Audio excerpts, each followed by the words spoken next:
Hey y'all, welcome back to the party. It's me, your girl BrittReacts, and today we're going to react to Pete Davidson, Dave Chappelle, and more comedians telling celeb stories. Let's see what happens. By the way, this story's so name-droppy, I apologize in advance. This story's so name-droppy, DiCaprio was there, I don't even mention it.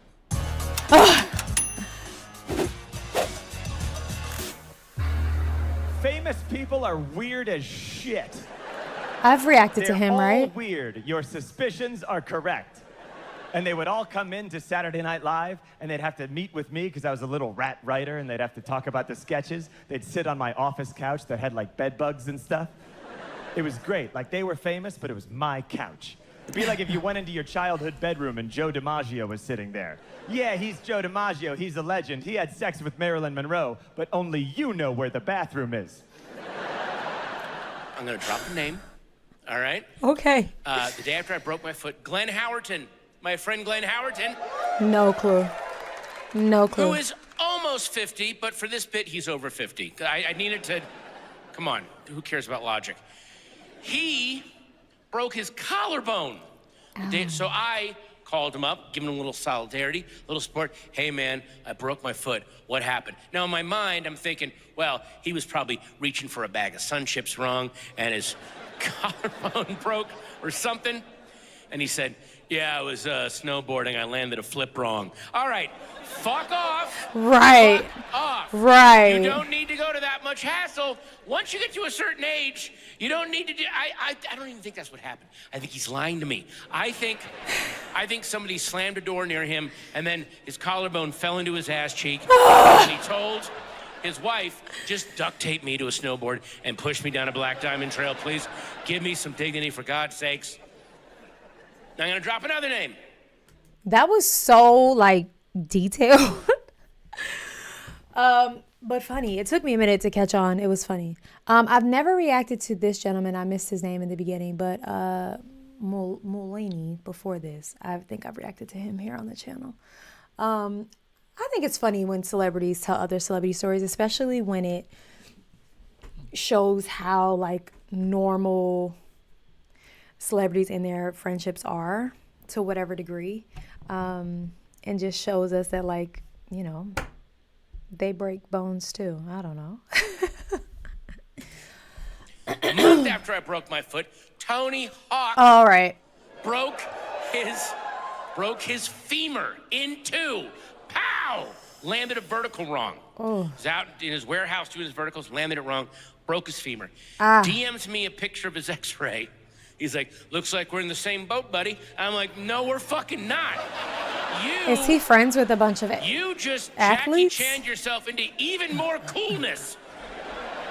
He found a whole other level of cool. I slipped off a curb like someone's aunt that saw a bird. That is how I went down. I went down in the most embarrassing way possible. An aunt that saw a bird? By the way, this story's so name-droppy, I don't know who this I apologize is. in advance. Neil Brennan. This story's so name-droppy, DiCaprio was there, I don't even mention it. All right. Fair enough. I've So, never seen this guy before. Netflix has a party, and it's at the head of Netflix's house, a guy named Ted Sarandos, a great man. He made sure to say that. Just be clear. He's cutting the check. A great man. Yeah. So it's For the record. It's at Ted Sarandos' house, and I walk in, and it's like the biggest comedians in the world, right? I look over, it's like Burr, Aziz, Mulaney, Ali Wong, Sarah Silverman, Wanda Sykes, Jesus. Trevor Noah, Borat. He's dropping. Borat. Borat is not his real name. Pretty big meal, all right? Dave Chappelle, Chris Rock, Wow. Kevin Hart, and then I look over. Why'd they all get grouped together? Is this how they actually were when you came to the party, where all the black men over here and everybody else is over there? It's possible. Dave Chappelle, Chris Rock, Kevin Hart, and then I look over here, Ellen DeGeneres, Eddie Murphy. It's like, God damn, I've never seen all these people together ever, right? And I remember thinking, like, buddy, I don't know what you did to get invited to this party, but it must have been pretty good, and I'm proud of you, right? Aw. And I'm just looking around at all these, like, heroes of mine, right? I love that he's seated. All icons. And Ted Sarandos, who is a great man, gives a toast, and he goes, "It's such a thrill for me to be in the same room with all of my comedy heroes." And Chris Rock yells out, "And Neil Brennan." That'll do it because Chris Rock knew your name. So, sir, you belong there. Like, that'll do it. Yeah, he's melting because, yes, the joke is maybe Neil is the newest one to the club, but Chris Rock knew your government name. I tried to interview the Crown Prince of Saudi Arabia. I'm serious. He came to New York City, and he was taking all these weird meetings. Dude, he met with Michael Bloomberg at the Starbucks in Times Square. Do you remember this? Look at Bloomberg's goofy ass. He's just like, "Welcome to Starbucks, Your Highness. If you want to take a shit, the code is 2332, my liege." Okay. All right. Crown Prince in New York. Your boy in New York.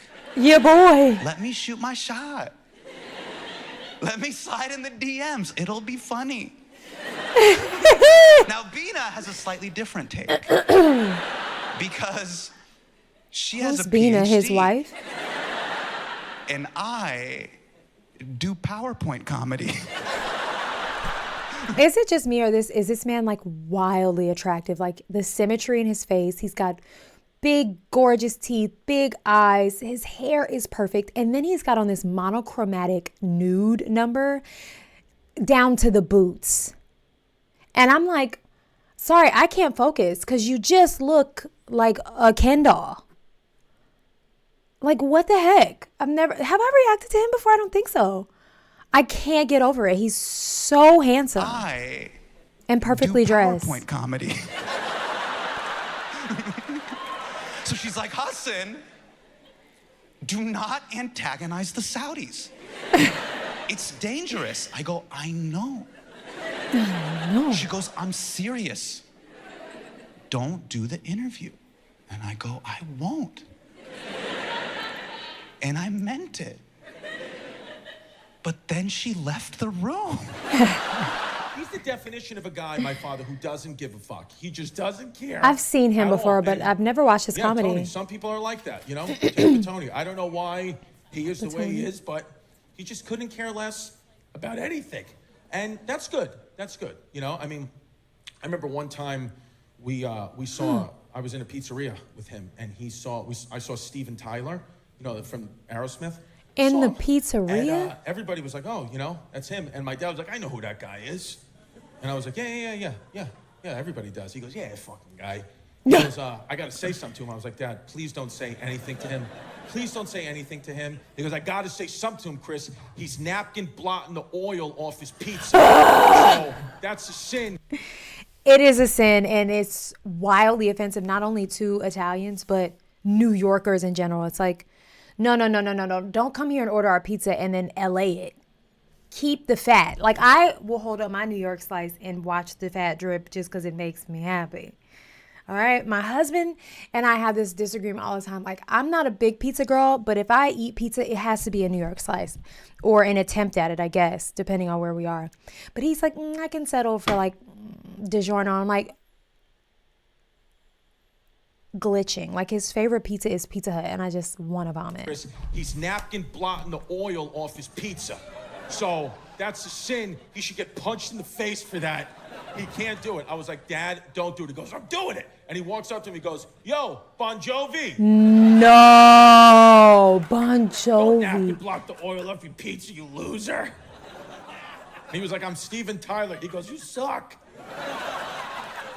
That was a really There's good no month, way. December 2021. I remember I went to a Knicks game with my good pals, Jon Stewart and Chris Rock, right? So we went to this Knicks game. Yeah, they're the best.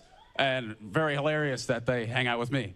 It's really weird. But I'm stoked because they're like, you know, heroes. So we're I love we're that watching everyone the keeps game, and using it's the word game heroes. when Steph Curry breaks like the 3-point record, right? And I remember he broke the three-point record in like the first quarter, and just somehow how we were placed, because like he shot it from over there, and me, John, and Chris were under the basket. So like in the picture that everybody put out, that's like, here's him breaking the record. Us three are just like we all look, we completely. Okay, I see Pete. This is blonde Pete with the pink Pepto-Bismol colored hoodie. I see Chris Rock, and who was the other person he said he was with? I don't see. Everyone's gone crazy though. Everyone's gone crazy. Shout out to Pete. I think he's been through a lot, and he seems like a really chill dude. Breaking the record.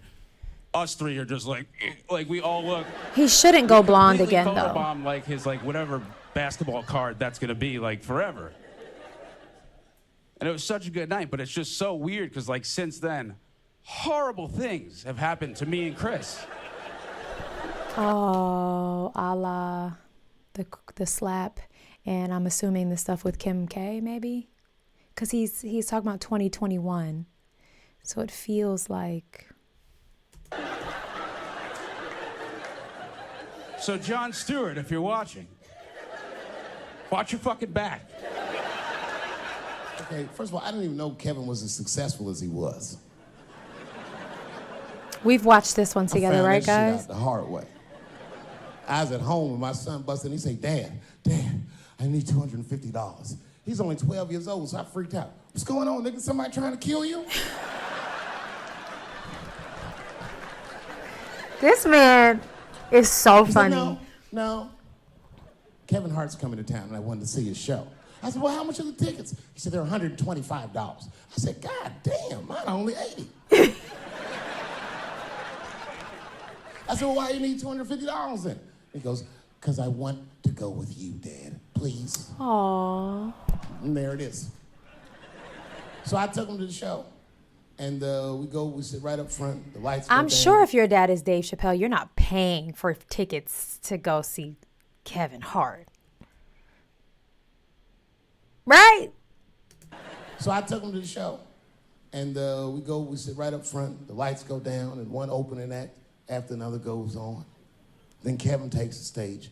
Crowd goes fucking nuts. Thousands of people. I was furious.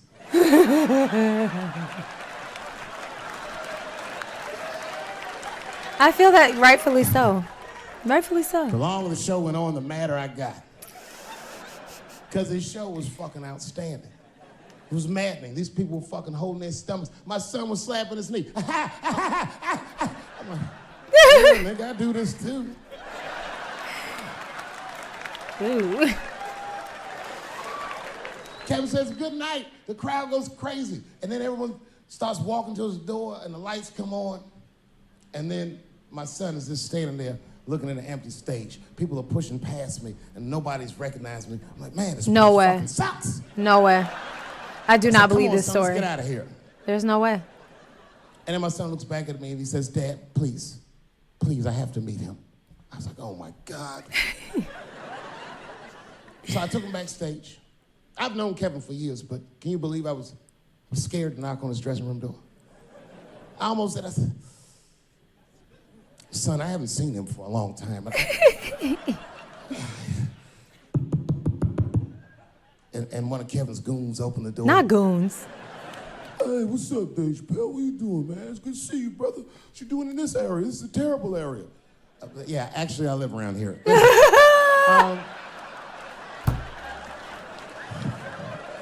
Is Kevin here? My son just wanted to meet him real quick. Well, I don't know, because Kevin's about to eat dinner. Just think Kevin came around the corner to see who it was. What? Oh, shit. What's up, Dave? Come on back. I was just about to have dinner. I don't know if you guys ate, but you're welcome to join me if you like. And then my son pushed past me some cold shit. He goes, actually, Mr. Hart, we haven't eaten in several hours.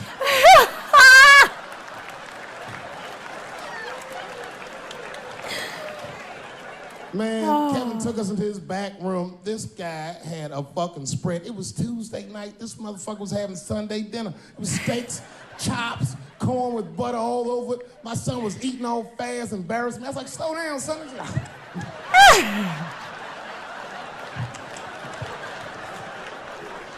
I I'm frazzled. I'm like, Mr. President, I'm so sorry. I didn't mean that. Oh, Dave Chappelle could literally tell a story about a rock sitting on the ground, and it would be highly hilarious. Hilarious. All right, here's Trevor Noah, who, if I can be honest, I've only ever seen him on the Daily Show, where he kind of does like the more of a rant where it's got some sarcasm, and I've never seen his stand up. So let's see what happens. I'm frazzled. I'm like, Mr. President, I'm so sorry. I didn't mean that. You don't have AIDS. You definitely, and even if you did have AIDS, there's nothing wrong with having AIDS. There's no stigma. We can still be cool. Actually, I don't even know why I'm saying this. I'm so sorry. And he's like, Trevor, calm down. Trevor, calm down. I'm like, I'm so sorry, Mr. President. I'm so sorry. I shouldn't have said I'm probably the dumbest person you've ever met, Mr. President. He's like, no, Trevor, calm down. I'm the dumbest person you've ever met. He's like, no, Trevor, that's not true. I've met Trump. I got called to go sit courtside at Madison Square Garden for a New York Knicks game, right? It was awesome. I was like, whoa, I'm doing it. So I brought my father. Oh, another father story. So we get there to the game, and it is pretty cool. Like, it's awesome. So my dad is talking to this man at the Knicks game, this really famous man, and he's telling him all about me, which is, embarrassing. I'm like, you don't have to say anything, Dad. Like, I don't care. And he goes, my son's a great comedian. He goes, you got to get on his website, christiecomedy.com, but he's probably sold out of clicks. You probably can't even sold all the clicks. I'm like, it's not how the internet works, clicks? But whatever. He goes, yeah, clicks. I'm like, and he goes, and this was true. He goes, he's got a gig next week at Bananas Comedy Club. And that's real. Bananas Comedy Club. It's a comedy club. It's inside a Holiday Inn Express off the side of the highway in Hasbrook Heights, New Jersey. They hang live bananas, real bananas, over your head that they got at a bodega 2 hours before in a hotel conference room. I swear to God, I was really doing a show there. And his voice. He goes, my kid's probably sold out, though. He's probably sold out, so if you put $50 underneath my foot right now, maybe 2 tickets will pop up, maybe they won't. And he's just running his mouth, and I'm like so embarrassed. I'm like, I don't even want to look at who this is. Like, I want this to end. And then with that, the MSG staff came over to put the man my father was talking to up on the Jumbotron. It was Phil Collins, okay? Phil Collins, a man who sold out the entire world, was being told to come see me at Bananas Comedy Club inside a Holiday Inn Express off the side of the highway in New Jersey. I go... It's a proud father. I was like, Dad, that's Phil Collins. He was like, yeah, he's gay. Everyone always wants to know his if dad is a people are problem. Nice. Like Mick Jagger, he came in to host the show. My friends were all like, is he nice? No. Or maybe he is for his version of life. Because he has a very different life. He's Mick Jagger. That's his name. He's played to stadiums of 20,000 people cheering for him like he's a god for 50 years. That must change you as a person. Right. If you do that for 50 years, you're never again going to be like, does anyone have a laptop charger I could borrow? Mick Jagger didn't talk like that. Mick Jagger talked like this. He'd go, yes, no, yes. I pitched him a joke and he went, not funny.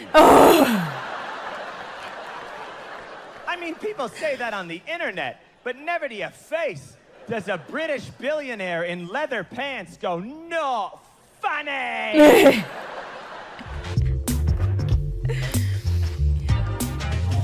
He's funny. Mulaney. No relation to okay, never mind. Maybe? I don't know. Let me know in the comments.